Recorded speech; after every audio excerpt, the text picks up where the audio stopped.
기도로 찬양 드리겠습니다. 하나님 사랑합니다. 주님의 사랑으로 거룩한 자녀가 되고 주님을 의지하며 살아가는 주의 백성이 되게 하심을 감사합니다. 주님을 더욱 알고 배워서 하나님의 뜻을 온전히 이루는 백성으로 살아가게 하옵소서. 오 찬양 예배를 주님께 드립니다. 하나님만 바라보고 높이는 시간이 되게 하옵소서. 우리의 마음과 생각이 헛된 곳으로 흐르지 않게 하시고 하나님의 높으심과 능력을 마음껏 찬양하는 삶이 되게 하옵소서. 예수님의 이름으로 감사하며 기도드립니다. 아멘. 나는 기뻐하리로다. 우리는 기뻐해야 됩니다. 아멘. 주 여호와는 나의 힘이시라. 나의 발을 사슴과 같게 하사 나로 나의 높은 곳에 다니게 하시리로다. 이 노래는 지혜하는 사람을 위해서 내맞추는 수음이라 했습니다. 어느 사람이 이런 이야기를 했습니다.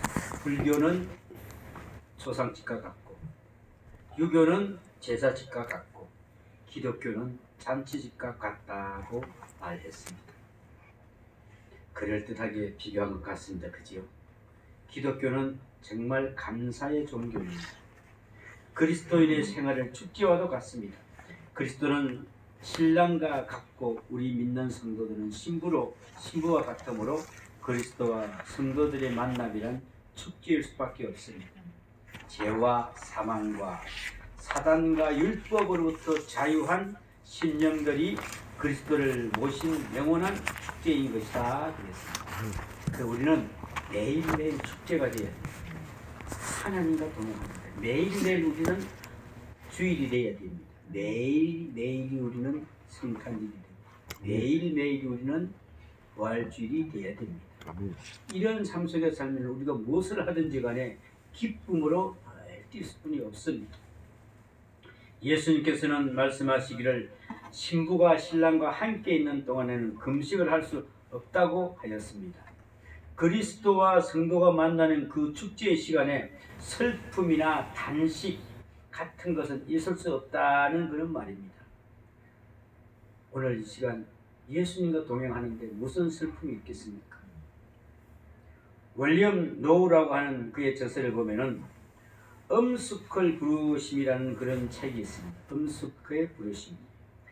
근데 말하는데 세계 최대의 성자들은 기도를 많이 했다든가 금식을 많이 했다든가 혹은 자선을 많이 베풀었다든가 한 사람이 아니라 범사에 하나님께 감사한 사람이다 그랬습니다. 우리는 하나님께 감사해야 됩니다. 아멘. 그렇습니다. 내가 예수님을 잘 믿느냐, 누가 하나님 앞에 더 가까이 간 사람이냐 할 때에 그 기준이 되는 것은 어떤 일에까지 내가 감사할 수가 있나, 얼마나 감사할 수가 있느냐 하는 것입니다. 감사와 기쁨, 이 두 낱말의 헬라는 언어는 꼭 같습니다. 내 기쁨, 내적인 것이고 감사는 외적인 것입니다. 기쁨은 그 내용이요, 감사는 행식적인 표현입니다. 그러므로 기쁨 없는 감사는 위선이요 외식입니다. 수단과 처세술에 지나지 않는다는 것입니다. 기쁨이 먼저입니다. 진정한 의미에서 기쁨이 북받쳐 오를 때에 거기에 진정한 감사가 있다고 생각이 됩니다. 그렇습니다. 어느 집에 초청을 했는데 진짜 보지 못할 사람이, 진짜 안 보고 싶은 사람이 다 왔습니다. 정말 감사합니다 말은 하겠지만 기쁨이 있겠습니까? 속에는 체벌 같은 거, 저 사람이 왜 여기까지 왔지? 라고 생각을 할 수가 있을 것입니다. 현대는 기쁨이 없는 시대입니다. 이런 사람은 억울해서 기쁨이 없고 얻은 사람은 더 얻지 못해서 기쁨이 없습니다. 적으면 모자라서 걱정, 많으면 지키려고 걱정, 이래저래 기쁨이 없습니다. 여러분, 이렇게 하다 보면 우리는 천국에 못 갑니다. 믿음 없이는 기쁨이 존재할 수가 없습니다. 아멘. 마찬가지로 기쁨 없는 믿음은 헛개비에 불과합니다. 아멘. 기쁨과 믿음은 언제나 함께 다니는 동반자여야 됩니다. 동반자. 그런데 믿음은 있다고 하면서도 도무지 그런 것처럼 보이지 않는 사람들이 참 많이 있습니다. 늘 불상을 하고 늘 걱정과 불안으로 우중충한 그리스도인들, 이런 삶. 그래서 독일의 실존주의 철학자이자 무신론자인 니체는 또 기독교를 경멸하는 투로 이렇게 말했습니다. 그리스도인들이 과연 구원받은 사람처럼 보인다면 나도 그들의 구원을 믿겠다 그랬습니다. 얼마나 가증한 그런 그리스도인이 많았으면 이런 니체가 이런 이야기를 했겠습니까? 우리는 예수를 믿었으면, 사랑을 했으면 그 사랑이 나와줘야죠. 향기가 나와줘야 됩니다. 그리스도인들이 과연 구원받는 사람들을 보인다. 그렇습니다. 그리스도인들의 구원을 말하자면 구원받은 사람의 모습이 없고 늘 은혜로 말하지만 은혜 받은 사람의 간격이 없다는 그런 말입니다. 나 구원받았어. 나 은혜 받았어. 우리가 주님의 은혜로 살면서 감사가 없고 하나님의 복을 받아 누리면서도 축제의 감격과 기쁨이 없다면 이는 그리스도인의 큰 뜻을 해방하는 죄가 된다는 것을 우리는 알아야 됩니다. 기쁨이 없는 것은 예수님을 해방하는 죄가 됩니다. 사도행전에 나타난 초대교회, 은혜와 진리가 충만한 교회란 한마디로 말해서 기쁨이 충만한 교회다 그랬습니다. 사도행전 24장 46절과 47절 말씀해 보니까 날마다 마음을 같이하여 성전에 모이기를 힘쓰고 집에서 떡을 떼며 기쁨과 순전한 마음으로 음식을 먹고 하나님을 찬미하며 또 온 백성의 칭송을 받으며 주께서 구원받는 사람을 날마다 더하게 하시리라 그랬습니다. 날마다 더하게 하시리라. 기쁨과 순전한 마음으로 음식을 먹고 하나님을 찬미하며 기쁨으로 모여 하나님을 찬미했다는 그런 말씀입니다. 기뻐할 때에 봉사할 수 있고요. 기뻐할 때에 전도도 할 수 있고 기뻐하는 사람만이 하나님의 선교 사업을 할 수가 있습니다. 기쁨이 없는데 무슨 선교, 무슨 전도, 무슨 사랑을 한단 말입니까? 할 수가 없습니다. 내가 기뻐하지 않는 복음을 누구한테 전하며 내가 감격이 없는 봉사가 무슨 열매가 있겠습니까? 그렇지 않습니까? 여러분, 우리 교회가 지금 유튜브에서 많이 올라오고 있는데, 아까 내가 광고를 했습니다만은 이제 페이스북, 인스타그램 이렇게 올라오는데, 이걸 내가 그냥 자랑하라고 올리면 절대 없습니다. 이걸 우리가 들었으면 전해야죠. 근데 우리 성도가 몇 명이죠? 그런데 어떨 때는 거의가 조회수가 100회가 계속 넘어가고 있어요. 뭐냐? 아, 그래도 보는 사람이 있구나. 그렇습니다. 기쁨은 성령의 한 열매입니다. 그러므로 기쁨이 없다면 성령이 떠났다는 이야기가 됩니다. 기쁨이 있어야 감사가 있습니다. 기쁨, 바로 여기에 문제가 있습니다. 감사의 예절을 가르치는 데는 기뻐할 수가 있는 가치관은 가르치지 못했습니다. 감사하라고 권고하면서도 그 기쁨에 기뻐할 수 있는 산진리는 가르쳐주지 못했다는 말입니다. 쓴 웃음은 있고 억지 웃음은 있고 파렴치한 웃음이 있으면은 마음 깊은 곳에는 벅차오르는 감격의 기쁨은 찾아보기 힘든다는 것입니다. 기쁨에는 첫째로 물질적인 기쁨이 있습니다. 이것은 욕구 충족에서 오는 기쁨입니다. 소유와 성취에서 오는 기쁨, 무엇을 가졌을 때 소원한 바가 이루어졌을 때야 기뻐할 수 있는 일반적인 축복감입니다. 그러나 이 기쁨은 순간적이요 일시적인 것입니다.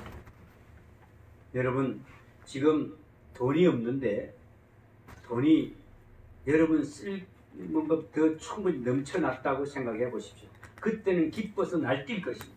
팔딱팔딱 뛸 것입니다. 근데 그게 계속 그렇게 들어도 그래도 기쁠까요? 다 가졌는데 기쁠까요? 아니요. 그때는 기쁨이 없습니다. 물질적인 기쁨은 순간적인 분이 없다는 것입니다. 둘째로 철학적인 기쁨이 있습니다. 이것은 지극히 지성적인 기쁨입니다. 비록 손실이 생기더라도 더 큰 손해 입지 않을 것을 감사하는 기쁨입니다. 이를테면은 교통사고로 다리가 부러졌을 때 목 부러져 죽지 않는 것이 천만다행이지 하고 감사하는 마음과 같은 것을 말합니다. 유명한 성경 조석가 매튜 헨리는 그 일화를 들어보니까 어느 날 그가 지갑을 숨길 때 도둑을 맞았는데 그는 오히려 기뻐했다고 합니다. 여러분, 지갑 도둑 맞으면 기쁨이 나올까요? 왜 기뻐했느냐?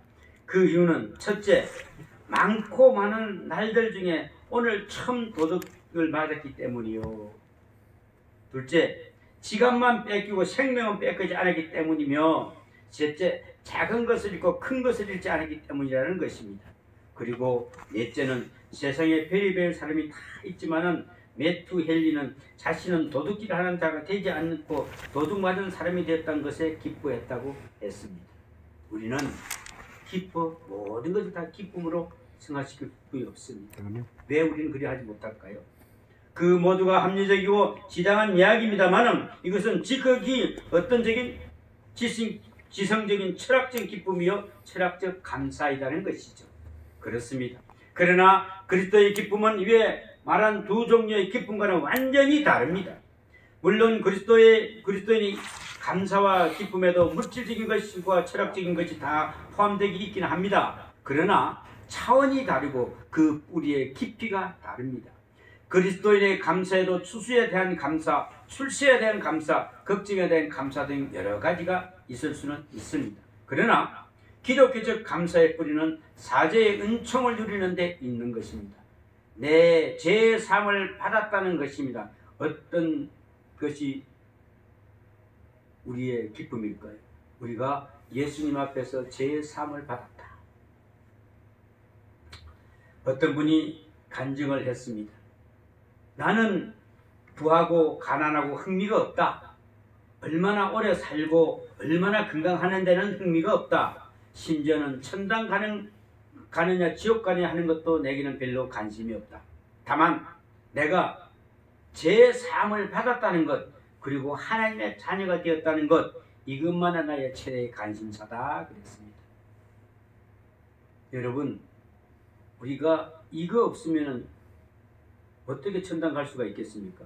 죄의 사함을 받지 않았는데, 하나님의 자녀가 되지 않았는데 어떻게 갈 수가 있단 말입니까? 이 얼마나 귀중한 간증입니까? 비록 내가 무슨 고난을 당할지라도 이제는 죄의 사함을 받은 사람으로서 당하는 고난이니 거기에 기쁨의 소재와 뿌리가 있다는 말씀입니다.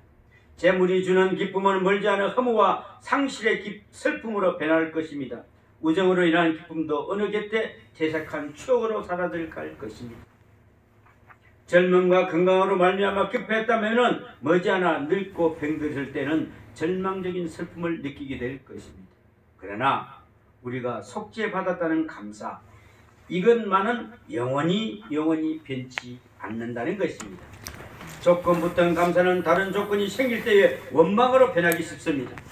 그러나 상대적인 기쁨이라면 환경에 따라 변할 수밖에 없습니다. 그러나 나 같은 죄인이 구원받았다고 하는 이 사실만은 어떠한 상황, 어떠한 조건에서도 요동함이 없다는 것입니다. 하박국 선지자의 감사도 바로 여기에 있습니다. 하박국은 부르짖고 있습니다. 하박국 2장 4절에 보니까 보라, 그의 마음은 교만하며 그 속에서 정직하지 못하나 의인은 그의 믿음으로 말미암아 살리라 그랬습니다. 의인은 그의 믿음으로 말미암아 살리라. 여기에 기쁨의 뿌리가 있습니다. 이 이성적 비판을 누리고 인간적인 번민과 고통을 다 억제하면서 오직 믿음으로 듣고 오직 믿음으로 생각하고 오직 믿음으로 보고 오직 믿음으로 깨닫고 오직 믿음에 근거하여 기뻐하는 것입니다. 오늘 성경 말씀에 하박국은 절대적인 기쁨을 노래하고 있습니다. 이것은 무조건적인 기쁨입니다.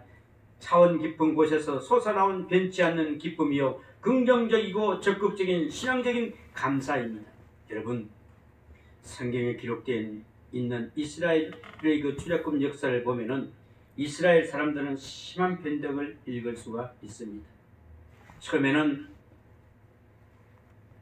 출애굽에서 나올 때에 홍해를 건널 때에 너무나 기뻐서 하나님을 찬양하면서 덩실덩실 미리암이 춤을 추는 그 장면이 나옵니다. 야, 우리가 이렇게 했더구나. 그러다가 금세 물이 없다고 원망합니다. 물을 주니 또 기뻐하지만 이번에는 배가 고프다고 원망합니다. 그래서 만나를 주니까 또 기쁘다고 할렐루야 하면서 찬양을 합니다. 그러나 이것도 잠시 또 무엇을 요구합니까? 고기 먹고 싶다고 합니다. 감사했다가 원망했다가 변덕이 죽을 듯 합니다. 사람들이 뭐 이 모양인가 싶습니다. 그러나 이것은 교과서적인 이야기입니다. 이스라엘 백성들만의 이야기가 아닙니다. 여기에서 우리는 하나의 원리를 발견할 수 있습니다. 어떤 사람이 감사하는 사람이고 어떤 사람이 원망하는 사람인가? 옛날이나 지금이나 꼭 같습니다. 원망하는 사람은 꼭 자기한테 없는 것만을 생각하는 사람입니다. 가진 것도 많은데 못 가진 것을 생각합니다. 그리고 그것을 학대합니다. 가만히 우리 아이들을 한번 보십시오. 인형도 많고 장난감도 많던데 그런데 꼭 가지고 싶은 것 하나만 고집하면서 그거 없으면 막 때를 쓰고 원망을 합니다. 어른들도 바로 이런 때에 원망이 생기는 것입니다. 다 가졌는데 꼭 이것도 하나 또 가져야 되는데 내가 안 가지면 안 된대. 그러면서 그 갖기를 원하는 그런 사람 볼 때 안타깝지요. 그러면은 어떤 사람이 감사하는 사람입니까? 가진 것을 생각하는 사람입니다. 없는 것도 많지만 가진 것, 있는 것을 생각함으로 늘 감사하는 것입니다. 이루지 못한 소원이 많다는 게 사실이지만 분수에 넘치도록 받은 것도 많음을 생각하는 것입니다. 이런 것보다는 찾을 것을 생각하고 얻을 것보다는 얻은 것을 생각하고 이룬 것보다는 이루어가고 있음을 생각할 때가 감사한 것입니다. 옛날에 이런 게 있죠. 제대로 일어나는 사람들은 처음에 결혼할 때요 싹을 쇠바퀴부터 시작한답니다. 그리고 거기에 농장 하나 들어오고 냉장고 하나 들어오고 이게 다 감사로 이어진답니다. 그런데 처음부터 다 감사로 가면은 감사가 있을까요? 없을까요? 감사가 일어나지 않는답니다. 미국에 있는 미시간 호는 바다처럼 참 큰 호수입니다. 그런데 참 오래전에 이곳에서 큰 배 한 척이 뒤집힌 사건이 있었습니다. 그때 신문에도 크게 났는데 마침 그때에 이 배에 젊은 수영선수 한 사람이 타고 있었습니다. 그는 자기 목숨을 내걸고 23명이나 구출해냈습니다. 그때 당시에 대학생이던 이 청년은 이름은 물론 신문지상에서 큰 토픽감으로 많이 사람들이 그를 기억하고 칭찬하고 있었습니다. 그런데 어느 날 토레이 신부님께서 로스앤젤레스에서 범위를 하는 도중에 그 옛날 이야기를 꺼냈습니다. 미시간 호수에서 이러저러한 사고가 났을 때 23명의 목숨을 건져준 청년이 있습니다 하고 설교를 하면서 내리다 보니까 그때에 바로 그 청년이 지금은 백발이 성성한 노인이 되어서 앉아 있었답니다. 설교를 마친 토레이 신부님은 그 노인한테 물었답니다. 그때의 일로 특별히 기억에 남는 것이 무엇입니까? 라고 물어봤습니다. 그랬더니 노인이 대답을 좀 한번 들어보십시오. 뭐라고 그랬겠습니까?